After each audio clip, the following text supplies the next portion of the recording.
ही बाबा भोलेनाथ गए तो आज पार्वती को आवाज लगाई, हे जगदम्बा, हे पार्वती, हे भवानी, कहाँ हो? कहीं से आवाज नहीं आई।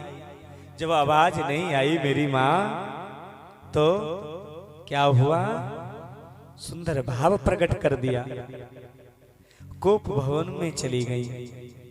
और पहले के लोग महल बनाते थे ना, घर बनाते थे ना, तो माताओं को रूठने का कमरा अलग हुआ करता था, उस पर लिखा रहता था कोप भवन। माताएं चली जाती और जाने के बाद में उस भवन में, उस कमरे में, तो पति देव बड़े प्यार से मनाते थे। पर आजकल क्यों भैया, आजकल कोप भवन नहीं बनाते, तो आजकल पूरा घर ही कोप भवन है। कब देवी जी को गुस्सा आ जाए मालूम नहीं है, क्यों बोलो ना? रसोई में प्रवेश कर जाए और दाल बनाते बनाते पति पे गुस्सा आ जाए मालूम नहीं। आटा लगाते ही लगाते, गूंथते गूंथते बच्चों पे गुस्सा आ जाए। रसोई को ही कोप भवन बना दे, क्या मालूम? जहाँ पर रसोई, क्या कहते हैं रसोई, अब लोग कहते हैं किचन, इंग्लिश में कहते हैं किचन। किचन का अर्थ जानते हो? क्यों माँ, आजकल रसोई नहीं कोई बनाता। महाराज जी हमारी किचन देखो, बहुत पैसा लगाए, कैसी बनी है। लोग यही कहते हैं हमारे बाथरूम देखो, हमारी किचन देखो, हमारा मकान देखो। कोई ये नहीं कहता हमारे छोटा सा हमने घर बनाया, इसमें मंदिर कैसा बनाया, जरा महाराज जी देखो ना मंदिर। लोग दो चीजों पर बड़ा ध्यान है, एक किचन एक बाथरूम। इसी में सबसे ज्यादा पैसा। बोले महाराज जी विदेशी तो नल लगवाए, हाथ लगाओ ना। और किचन का मतलब जानते हो? जिसमें किच किच होती हो वो किचन। हाँ, जिस में लाड़ी जाके किच किच करती हो, सासू को कुछ नहीं, मेरे पास ऑर्डर पेलती रहती है। उस जिस में जाके गुस्सा आती है, उस रसोई में, उस किचन में जाके, तो उसको कहते हैं किचन, रसोई। रसोई में बनता है प्रसाद और आप खाते हो खाना। किचन का होता है खाना। क्या होता है? खाना। खाना खाओगे तो तुम ही खब जाओगे। और किचन में और प्यारे खाना बनता है। और सुनो, रसोई में बनता है प्रसाद। प्रसाद का अर्थ जानते हो? प्रमाणे प्रभु। प्रमाणे, प्रसाद का अर्थ बता रहा हूं, प्रसाद। प्रमाणे प्रभु, सामान्य साक्षात, दामाने दर्शन।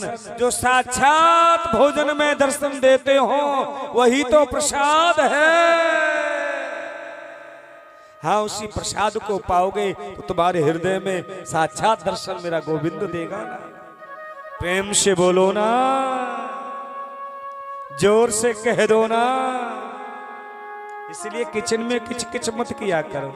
फिर पति जी को हमारे गुस्सा करते हैं, जी जन्म पत्री देखो ना, हमारा बेटा हमें अनाथालय में छोड़ रहा है, वृद्धाश्रम।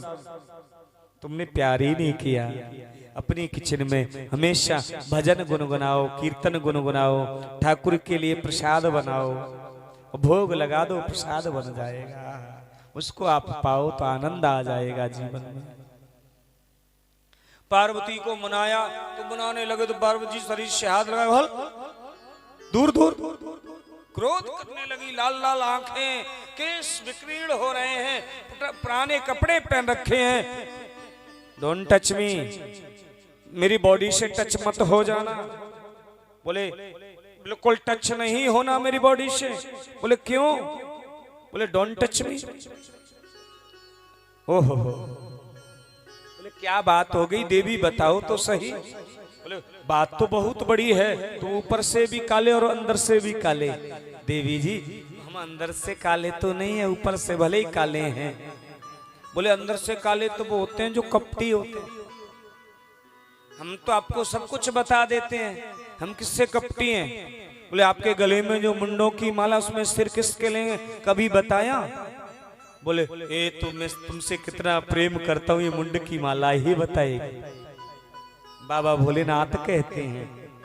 बोले इसका मतलब क्या? बोले जब जब आप संसार में नया रूप धारण करती हो, इस लीला के लिए नया रूप धारण करती हो, इस शरीर का त्याग करती हो और नया रूप धारण करके आती हो, तो मैं पहले सिर को काट लेता हूँ, अपने मुंडों की माला में डाल लेता हूँ।